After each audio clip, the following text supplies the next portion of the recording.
मैं इस संवाददाता सम्मेलन में आए हुए सभी पत्रकार साथियों का हार्दिक अभिनंदन करता हूं। और बिहार में नई सरकार का गठन हुआ है, हालांकि मुख्यमंत्री वही हैं, और इस सरकार के गठन के पीछे का उद्देश्य क्या है और पूरे देश में इसका संदेश क्या है, इसके बारे में हमारे प्रभारी और अध्यक्ष जी ने अपनी बात रखी है। मैं बिहार के मुद्दों पे कुछ आपसे बात करना चाहता हूँ। हमारा मानना है, हमारी पार्टी यह स्पष्ट तौर पे सोच रही है, समझ रही है और इस पर एक्ट कर रही है कि देश में अब दो तरह के वोट हैं। एक वोट जो देश को बेचने की कार्रवाई को आगे बढ़ा रहा है और दूसरा वोट जो देश को बचाने की कार्रवाई को आगे लेकर के जाना चाहता है। देश बेचने और बचाने की जो ये लड़ाई है, ये आप तमाम लोगों से छुपा हुआ नहीं है। हम सब देख रहे हैं कि सरकारी संपत्ति की लूट और सरकार के दोस्तों को छूट मिल रही है। और देश के जो नौजवान हैं, मैं युवा हूँ और राजनीति में हूँ, तो यह मेरा धर्म भी है और कर्तव्य भी है कि हम नौजवानों के सवाल को प्राथमिकता से उठाएं। और नौजवानों का मुद्दा ये है, खास करके अगर आप बिहार की बात करेंगे तो देश के 5 सबसे ज़्यादा बेरोजगारी दर वाले राज्यों में बिहार भी शामिल है। बिहार की जो यह बदतर स्थिति है, उसको बेहतर स्थिति में हम कैसे बदलें, यह हमारा उद्देश्य है। और इस उद्देश्य को लेकर के देश के भीतर कहीं भी कोई भी अगर एकता बनाने का प्रयास होता है तो कांग्रेस पार्टी, चाहे दलीय तौर पे उसको कोई नुकसान हो, उस नुकसान को बर्दाश्त करते हुए भी दल से ऊपर देश को रखते हुए उस सरकार को हम गठित करने में, उसको बनाने में और उसको बचाने में अपनी भूमिका निभा रहे हैं। लोग गुणागणित करते हैं, कितना मंत्री मिला, कितने एमएलए हैं, कौन जो है उप मुख्यमंत्री है। ये सारा गुणागणित तब होगा ना जब देश के भीतर सरकार गठन की प्रक्रिया पारदर्शी तरीके से चलती रहेगी। आप सब देख रहे हैं कि क्या हो रहा है कि विधायक जो हैं वो होटल खेल रहे हैं। जैसे कोना कोना खेलते हैं ना बच्चा लोग, वैसे होटल खेल रहे हैं, रिजॉर्ट चल रहा है। और आपने देखा कि बिहार में कोई रिजॉर्ट नहीं हुआ, बिल्कुल स्मूथ ट्रांजिशन हुआ है। और यही बिहार की खास बात है। और जैसा कि हमारे अध्यक्ष ने आपको याद दिलाया, सिर्फ इस दौर की बात नहीं है, आप किसी दौर की बात कर लीजिए। जब कहा जाता था कि नंद वंश के खिलाफ कोई बोल नहीं सकता है, तो एक असली चाणक्य, ये वाले नहीं, बेटा को सेक्रेटरी बना देना जो है, ये चाणक्यपन नहीं है, ये ओछापन है, ये दोहरापन है। जो असली चाणक्य थे वो चंद्रगुप्त मौर्य को जो है वो सम्राट बना दिए। और हर दौर में आप देखते जाइए, अगर आप स्वतंत्रता आंदोलन की बात कर रहे हैं, हम लोग 75वीं वर्षगांठ मनाए हैं, तो 1857 की क्रांति में वीर कुंवर सिंह जैसे लोग बिहार में पैदा हुए कि अपना हाथ काट करके नदी में प्रवाहित कर दिए। आप 1942 के भारत छोड़ो आंदोलन को देखिएगा, तो मैं जिस इलाके से आता हूँ उसको बिहार का बारदोली कहा जाता है। आप उसके बाद देखेंगे तो एक इकलौता आदमी एक छेनी हथौड़ी लेकर के पहाड़ काट करके रास्ता बना दिया। तो ये जो बीजेपी की लूट का पहाड़ है, उसके दोस्तों के छूट का जो कारोबार है, ये जो बेकार की बात है, उससे एक रास्ता बनाने के लिए रोजगार की बात करना जरूरी है। रोजगार एक बहुत बड़ा सवाल है। और आप जब बोलेंगे या सुनेंगे तो महंगाई और भाजपाई आपको सुनने में एक जैसा लगेगा।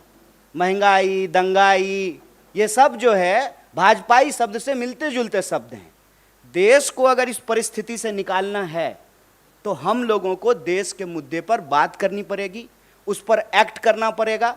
और जब हम सरकार में आए हैं तो हमारी पहली प्राथमिकता ये सुनिश्चित करनी होगी कि देश के युवाओं को रोजगार मिले, महंगाई से त्रस्त जनता को हम लोग बचाएं, सरकारी संस्थानों की रक्षा करें, लोकतंत्र की प्रक्रिया जिंदा रहे कि कल को फिर से जो है कोई सच्चा चाय बेचने वाला का बच्चा जो है देश का प्रधानमंत्री बन सके।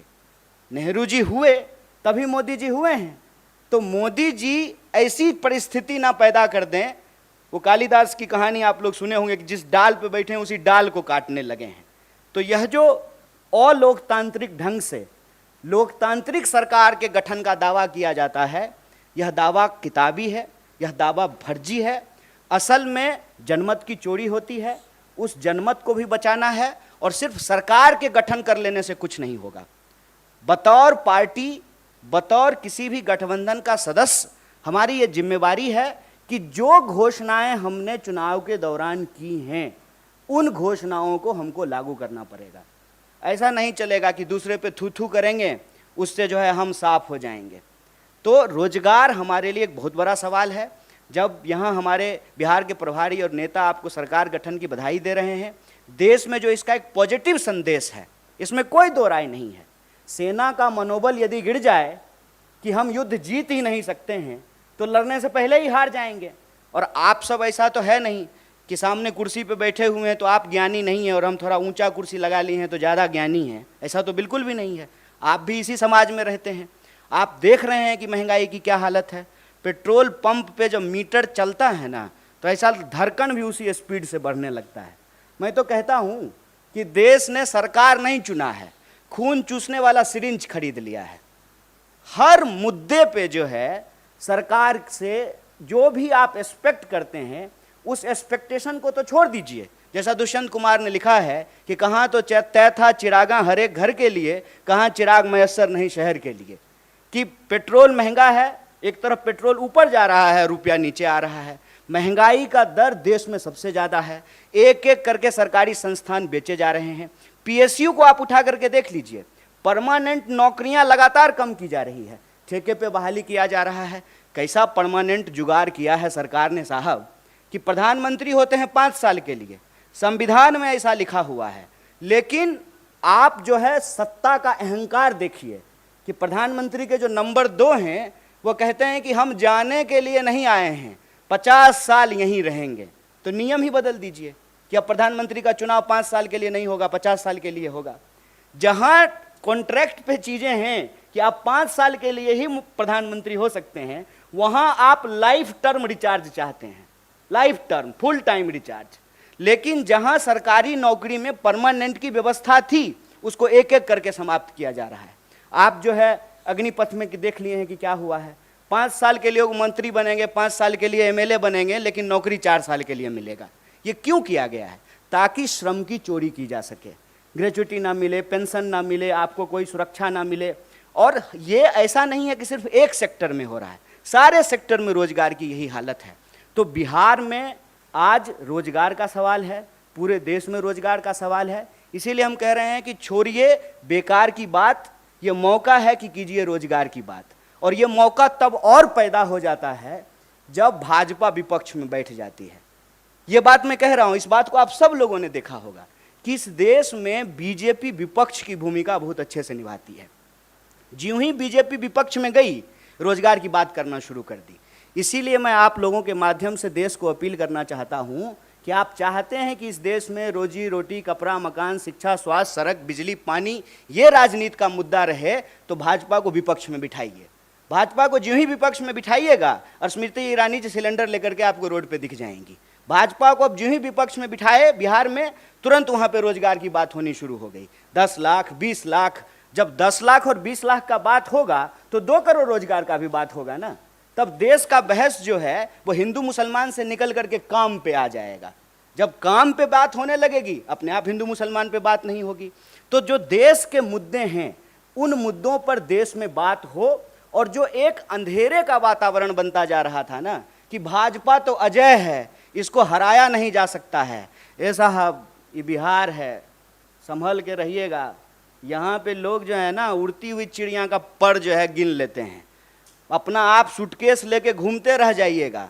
हम अपना श्रम बेचते हैं, पूरे देश में जाकर के मजदूरी करते हैं, श्रम बेचते हैं, ईमान नहीं बेचते हैं, इस बात को याद रखिएगा। और जब भी देश में अंधेरा बढ़ता है तो आशा की किरण बिहार से आती है। और मैं उम्मीद करता हूं कि देश में एक मजबूत विपक्ष का संदेशा बिहार ने दिया है। देश के युवाओं से अपील है कि आपका मुद्दा रोजगार है, देश के आम लोगों से अपील है कि आपका मुद्दा महंगाई है।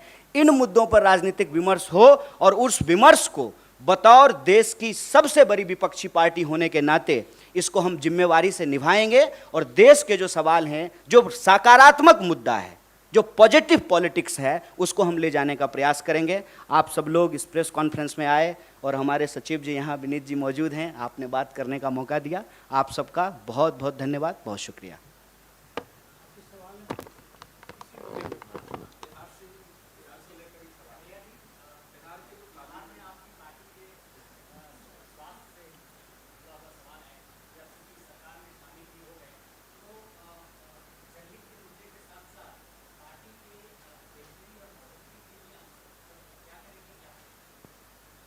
ये तो आप जो है गलत व्यक्ति से गलत सवाल पूछे हैं।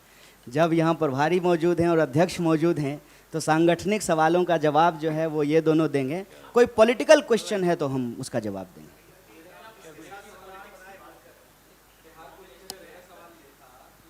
वो हम बोलते हैं।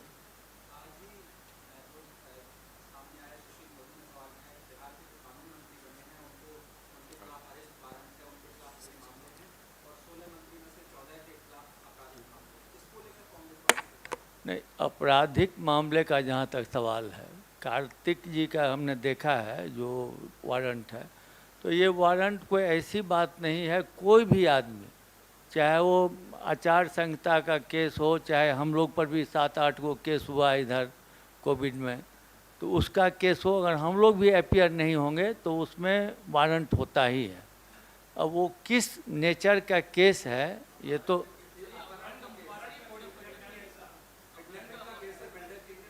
ये नहीं देखें, लेकिन ये भी देखे हैं जो उनको कोर्ट से 1 सितंबर को अपीयर होने के लिए कहा है। तो कोर्ट का मामला है, वो कोर्ट उसमें डिसाइड करेगी।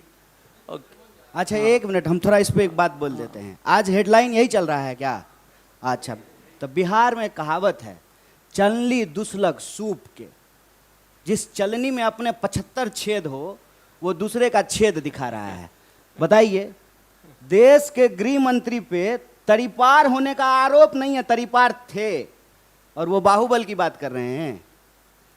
बेईमानी से विधायक को ऐसा लग रहा है जैसे पार्सल का पैकेट हो, कभी असम जा रहा है, कभी गोवा जा रहा है। ये बाहुबल नहीं है, ये आपराधिक काम नहीं है। और बिहार में कौन ऐसा दल है, कौन ऐसा दल है कोई दल? ये सब मुद्दा भटकाने की बात है। मैं तो नीतीश जी को धन्यवाद देना चाहता हूँ। नीतीश जी अपने एक कार्रवाई से ना बहुत लोगों का कैरियर सेट कर देते हैं। अभी देखिए कि नीतीश जी मुख्यमंत्री हैं, गठबंधन के साथ ही बदल लिए हैं, ठीक है, तो सुशील मोदी जी भी मीडिया में आने लगे हैं। उन्हीं का पार्टी ने उनको साइड कर दिया था। कौन उनको डिप्टी सीएम के पोस्ट से हटा दिया? नीतीश जी हटा दिए कि यही लोग हटा दिए? देखिए, ये सब ना हमारे यहाँ कहावत है, छपास का बीमारी होता है कुछ लोगों को, कुछ भी पकड़ करके कुछ भी बोलेंगे। अरे कोई लॉजिक का बात कीजिए। राजनीति में कौन ऐसा नेता है जिस पे केस नहीं होता है और सारे केस सही होते हैं? किसी के पास 18 मुकदमा है, 17 मुकदमा है। आप चुनाव लड़िएगा, कोई आप कैंडिडेट हैं, आपको पता भी नहीं है, बिजली के पोल पे जो है कोई झंडा लगा दिया है, आचार संहिता का उल्लंघन हो गया, आपके ऊपर केस हो गया और आप अपीयर नहीं होइएगा, आपके खिलाफ वारंट जारी हो जाएगा। कानून की अगर बात कर रहे हैं तो कानून की भाषा में बात कीजिए। कोई भी अपराधी तब तक अपराधी नहीं है जब तक न्यायालय ने उसको अपराध साबित नहीं कर दिया हो। ये सब राजनीतिक छीटाकशी है। हम आज पॉजिटिव मुद्दे को लेकर के आपके बीच आए हैं और हम चाहते हैं कि हेडलाइन मैनेजमेंट का जो भाजपा का तरीका है ना, उसमें हाथ जोड़ करके आप भी मत पड़िए। आज सवाल बिहार के विकास की होनी चाहिए। बिहार में 12 करोड़ से ज़्यादा पॉपुलेशन है, सबसे ज़्यादा पलायन है, तमाम विभाग में रिक्तियां पड़ी हुई है, पीएचसी में जो है डॉक्टर नहीं है, स्कूल में जो है टीचर नहीं है। उन सारी रिक्तियों को कैसे भरा जाएगा? नौकरियां कैसे मिलेगी? रोजगार के नए साधन कैसे पैदा होंगे? स्मॉल स्केल और मीडियम स्केल इंडस्ट्रीज को कैसे लगाया जाएगा? ह्यूमन रिसोर्स मैनेजमेंट कैसा किया जाएगा? पंजाब में जाकर के धान काट सकते हैं और अपने खेत में जो है धान नहीं उगा सकते हैं। दूसरे शहर में जाकर के रोड बना सकते हैं, अपने राज्य का सड़क नहीं बना सकते हैं। गुड़गांव में जाकर के आप जो है कॉल सेक्टर में जाकर के काम कर सकते हैं, सर्विस सेक्टर में काम कर सकते हैं। पटना में कॉल सेंटर नहीं खुल सकता है, मुजफ्फरपुर में कॉल सेंटर नहीं खुल सकता है। पॉजिटिव बात कीजिए। 20 साल से तो भटका ही रहे हैं बिहार के ये लोग, और ये भी सरकार में शामिल थे। कोई मुकदमा नया हुआ है? जब आपका सरकार था, अभी कुछ ही दिन पहले था ना, तू मैं, इसका कोई जवाब है? माने ये अगर हम भी कहेंगे तो गलत होगा कि नीतीश जी जब भाजपा के साथ रहेंगे तो सांप्रदायिक हो जाएंगे और हमारे साथ आएंगे तो धर्मनिरपेक्ष हो जाएंगे। ये सब राजनीति में चीज़ों को भटकाने की बात है। और ये ना ब्रिटिशर्स की पॉलिसी थी, डिवाइड एंड रूल। और ये जो ब्रिटिशर्स के साथ जासूसी करते थे, इनका रूल है डाइवर्ट एंड रूल। डाइवर्जन में मत फंसिए, मुद्दे की बात कीजिए। किसी के ऊपर अगर कोई केस है तो न्यायालय उस पर फैसला करेगी, पुलिस उसको पकड़ेगा।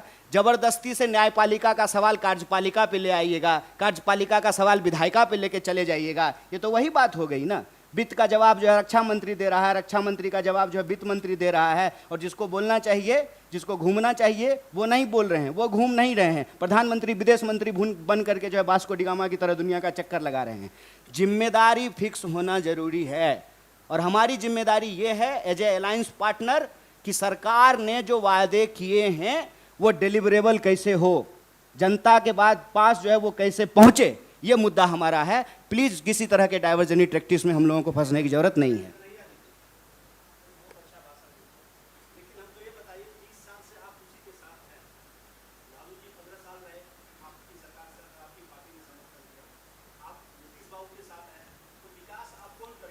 गड़बड़ा गए सर आप, नहीं आप गड़बड़ा गए, क्योंकि आप मेरा बात कौन भाषण समझ लिए। भाषण सुनना था तो 15 अगस्त को प्रधानमंत्री का सुनते कि जिस दिन बोले नारी का सम्मान होगा, उसके बाद बलात्कारियों को माला पहनाया गया। हम भाषण नहीं देते हैं, गड़बड़ा गए इसीलिए सवाल पूछने में।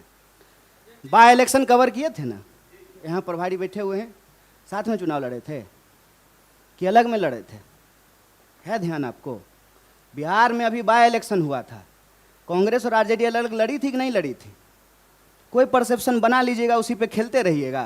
कोई बॉल आएगा छक्के मारना है, फैक्ट की बात कीजिए। अध्यक्ष अलायंस में नहीं थे, अलायंस में थे, हैं, रहेंगे, लेकिन अलायंस में नहीं भी थे। ऐसा नहीं है कि एक ही तरह से राजनीति चलते रहती है। और अगर आप इतना फैक्ट की बात कीजिएगा, भाषण नहीं समझिएगा, अगर उसको फैक्ट समझिएगा, तो एकमात्र पार्टी है कांग्रेस पार्टी जो कभी बीजेपी के साथ नहीं गई है। तो क्या इस देश में कोई राजनीतिक नया राजनीतिक पटकथा नहीं होगा? जीवन में कोई घटनाक्रम नहीं होगा? आप बच्चा से जुआन नहीं हुए हैं तो जुआन से बूढ़ा नहीं होइएगा। ये तो जीवन की स्वाभाविक प्रक्रिया है। हम अभी का बात बता रहे हैं आपको। एमएलसी का चुनाव हुआ था अध्यक्ष जी, हम आरजेडी के साथ नहीं थे, अलग चुनाव लड़े थे। 20 साल से साथ में हैं। ऐसे नहीं करिए, सब फैक्ट की बात कीजिए। अरे वैसे फिर आप महीना जोड़िएगा। हम अभी बता रहे हैं आपको कि हम एमएलसी में अलग अलग चुनाव लड़े हैं, बाय इलेक्शन में अलग चुनाव लड़े हैं। ऐसे ही देखिए, बात को घुमाने के लिए तो कुछ भी बोल देंगे, लेकिन फैक्ट का बात यह है कि ये सरकार एक मुद्दे पे बनी है। वो मुद्दा ये है कि देश के अंदर जिस तरीके से जनमत की चोरी हो रही है, उस पर एक मुकम्मल प्रतिकार हो, और जो जनता के जन